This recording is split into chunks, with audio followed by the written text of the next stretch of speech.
Hey friends, well, if you're anything like me, you get the creative itch to make gifts right before the event, like at the most inopportune time. So here I am, it's a few days before Christmas, and I'm like, oh, I really want to make something super special.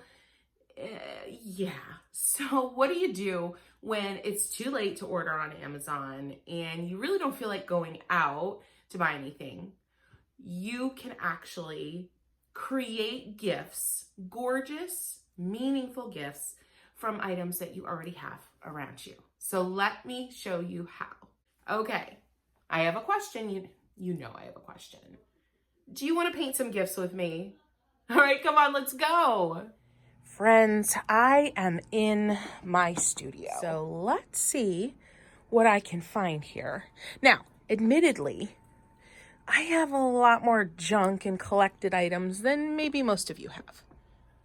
Okay, so I definitely know I want to make some artwork, but I want a cool way to display it and prepare it.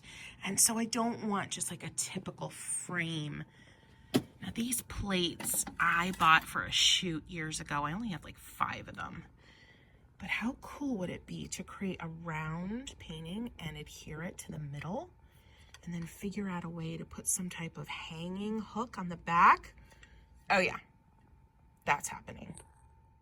What I love about this is that this isn't even a vintage plate. It's just a cute plate that I think I got at TJ Maxx.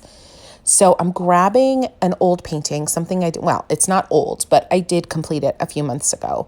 And it's pretty and it's done. And that is part of the beauty of it. So certainly paint something new, but also take a look through your stash. See what you have that you can turn into this fun project. Now, I'm measuring this inner part, this inner circle. I'm going to certainly overlap it a bit with the painting. You could also measure the inner part of this plate if you wanted your painting to set inside of that, you know, that little divot that the plate makes. I don't know. Is that the right word? Divot, whatever.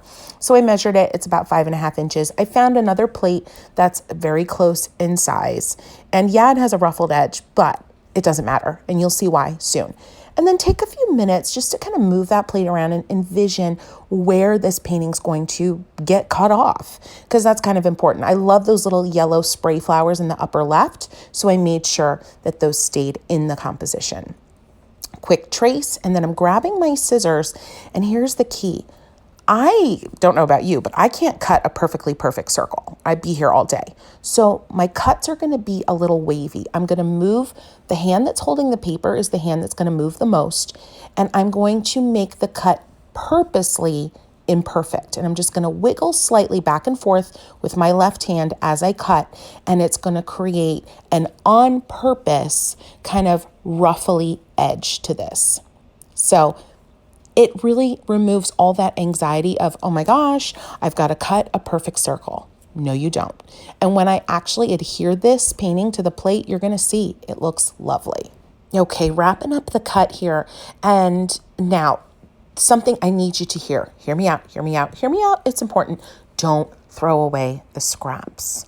I am a little bit of a hoarder when it comes to my watercolor scraps. I've talked about this in other videos, but I need to say it again. This scrap is gold and you can use it in so many ways. I'm going to show you a little bit later exactly how I'm going to use part of that scrap. Okay, now look at how cute this is. Okay, so I am just taking a look at here, thinking about exactly where I'm going to attach the adhesive, just figuring out how I want the artwork to be placed on the plate compared to the artwork on the plate. Okay, so here is a little tip. Do yourself a favor. If you do not have one of these, it's an ATG gun, it's a double-sided tape dispenser, and it's in a gun format, and it is my magic tool. If you do not have one, get one. I have all the information down below.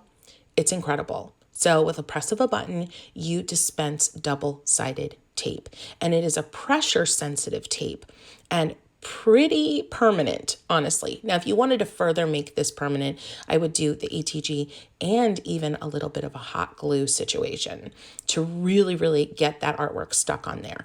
Or if you have any other ideas for something permanent to attach the artwork to this plate, let me know in comments. I'd love to hear it. but this has worked for me in the past. But ATG gun, get it, get it, get it, get it. So I am going around just the edge, adding the ATG, and I'm doing a bunch of layers over and over again around the edge of this artwork. Now using 2 hands on either side of the watercolor paper, I'm going to kind of hover above the plate and center on the plate. So I want to make sure that this artwork is centered and has an even frame all the way around. So I hover just above, because honestly, as soon as you start pressing down, it's going to be a little tricky to peel that back and reposition. And then remember, I said this tape is pressure sensitive. So you want to go around and around and around and really, really press down. Make sure your hands are clean, obviously. And press, press, press, press around again and again and again to make sure that your watercolor paper artwork is adhered properly.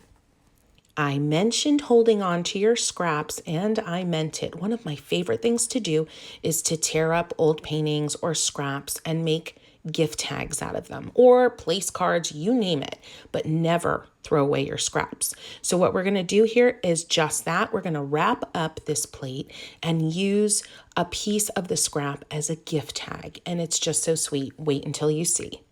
Then go ahead and write the recipient's name on there. I love Papermate felt tip pens.